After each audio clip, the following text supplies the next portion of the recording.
Children, welcome to the class of physics again. Today we'll be learning about types of motion. Then we have uniform and non-uniform motion, and we'll be learning about speed of a moving object. From this chapter you will be learning only these headings. Under it we will have the rest of them. But before revising, I would like you to tell the pattern of a question paper. In a question paper, you will have one section or one skill as recall. Recall will contain true, false, odd one out, encircle the odd one out, multiple choice questions, definitions, fill in the blank, or one word answer. One word answer means a sort of definition is written and you have to give a word to it. Then second skill is your comprehension and analysis. You have to comprehend and you have to analyze a particular situation, or you have to have a critical thinking. Why is it happening? Reasoning questions. And lastly, the application based in daily life, and numericals under it. Now, types of motion: translatory, rotatory, oscillatory, multiple, complex, periodic, non-periodic, and others. Now, translatory: if an object moves on the whole from one place to another so that each part of it moves the same distance in a given time, then the object is said to be translatory.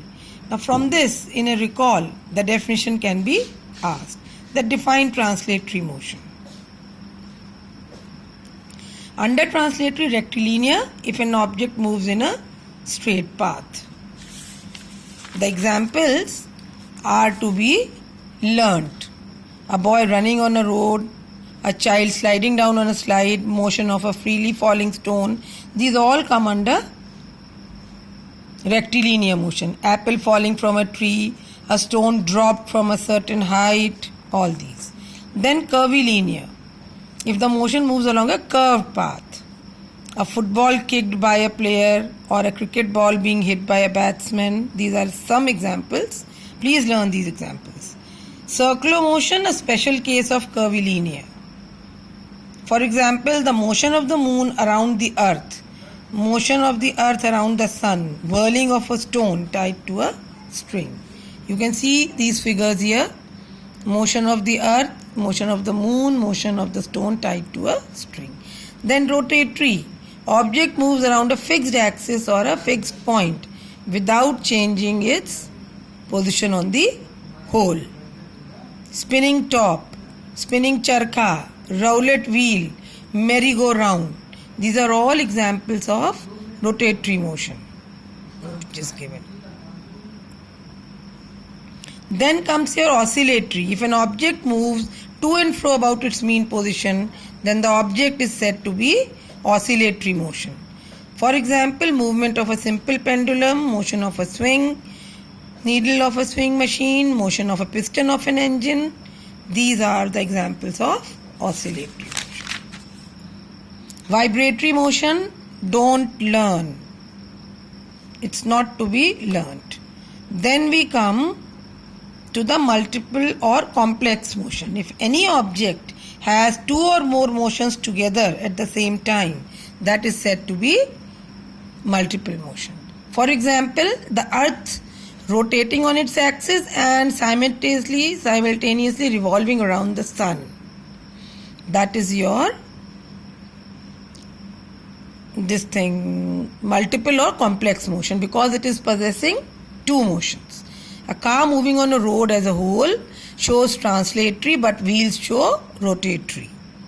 A ball rolling down a smooth inclined plane shows both translatory and rotatory. Question from this can be framed: why revolution of the earth is considered to be a multiple motion? Or why a drill used by a carpenter for a drilling hole in a wood has both translatory and rotatory motion? Why is it a multiple motion? Random motion, not to be learnt by you. Periodic and non-periodic, not to be learnt by you. It's not to be done. I have put across.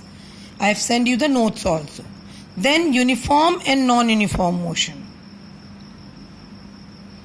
The motion of an object is said to be uniform if it covers equal distances in equal interval of time along a straight path. The motion of a moving object is said to be non-uniform if it covers unequal distances in equal interval of time while moving along a straight path. You can see an example here. A car is covering equal distances in equal interval of time. In 1 hour 40 km, another 1 hour 40 km. So that is uniform motion. But here 1 pm, 2 pm, 3 pm, 4 pm they have shown the time. Here the car is covering 50 km in 1 hour, then 40 km in another hour, then 55. So what do you say this type of motion? Non-uniform motion. You have to have a critical thinking. Then comes your speed. You have to learn about speed. That the distance covered by a moving object in a unit time is called speed of the object. It has no direction. Its unit is meter per second. Another unit commonly is kilometer per hour. Others can be centimeter per second, millimeter per second. Now, in uniform motion, the speed of the moving object remains constant throughout. But for non-uniform motion, the speed changes from time to time. Now, how to calculate the speed? How to calculate the speed? In this you can see the formula for the speed is distance upon time. Average speed is required where your speed is not constant throughout the journey. So for that the formula comes total distance travelled upon total time. Now these are the examples which you have to practice. First, an athlete covers the distance of 100 meter in 10 seconds. What is the speed? You apply the formula, substitute the value, you get the answer. So learn and practice. Then a train runs at a constant speed of 130 km per hour. How long will it take to travel a distance of 780 km? Long means time. So we apply the same formula. From this, the time formula comes to be distance upon speed and your answer comes out to be 6 hours. Then lastly, Ritu moves on a cycle at a constant speed of 6 meter per second. How much distance will she cover in 3 minutes? Speed is given in meter per second. Time is in minutes, so we have to convert it into seconds. So distance covered is, if we apply the formula speed is distance upon time and distance is equal to speed into time, you get the answer. Now children, here in the exercise, this fill in the blanks, it comes under recall. Give one word comes under recall. Short answer also comes under recall. Then true false comes under recall. Match the following under recall. Types of the motion performed, again it will be under recall only. Then reasoning questions, wherever you have, differentiate comes in your comprehension or analytical thinking you have to have. Encircle odd one out comes under recall. Numerical problems come under application. Multiple choice, they all come under recall. So this is how you have to prepare yourself for the test. Revise the chapter. Any doubt you have, please contact on my personal WhatsApp number. Thank you.